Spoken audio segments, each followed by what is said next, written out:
Winter teaches us really to slow down, to sleep, to rest, to store energy and choose to spend it wisely. And then the spring happens.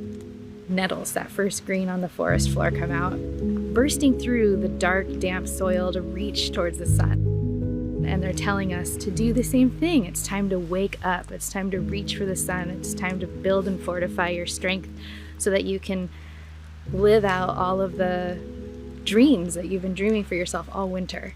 They like call to us to get out here. Like I crave the feeling of stinging on my fingers. You carry this bucket. Thank you. Everyone can take one scissor. This spot we're in today, this nettle patch, is one of my favorites. Crops of nettles were fertilized and maintained by Northwest coastal ancestors. All right, here, let's kneel down.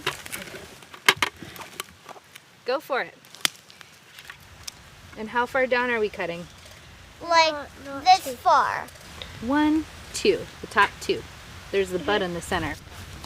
At an angle, right? Yeah. They're incredibly high, off the charts in calcium, magnesium, iron, phosphorus, all the things our body uses to actually manufacture blood. And then they have an affinity to the liver and the kidneys, so they help us build up our blood and then gently detoxify all the stuff that we don't need. And because they're so nutrient dense, you don't need a lot. A half a cup of nettles supersedes all other grains that you would buy in a grocery store.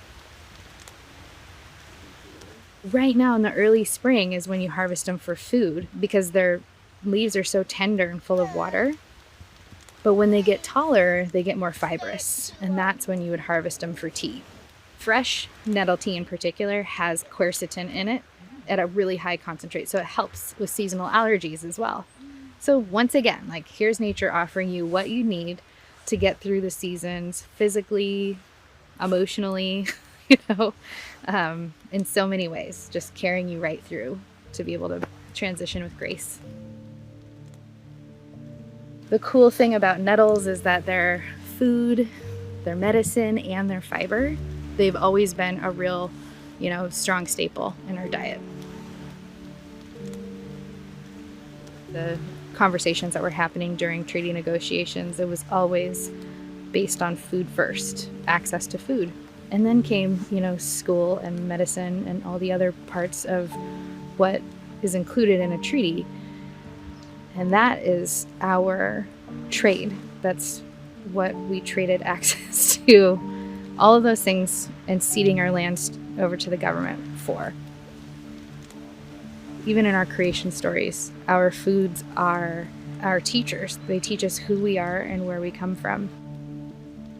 I believe our ancestors understood very well that if we didn't have access to our foods, if we didn't know how to harvest them, that we would still be humans, we'd still be walking around on this earth, but that we would be nobody. We wouldn't be a native person if we didn't have access to those things, if we weren't able to feed ourselves from these foods that we have developed relationships with for thousands of years. By eating our foods, we're activating our taste buds, and that's activating our ancestral DNA, which is activating our health.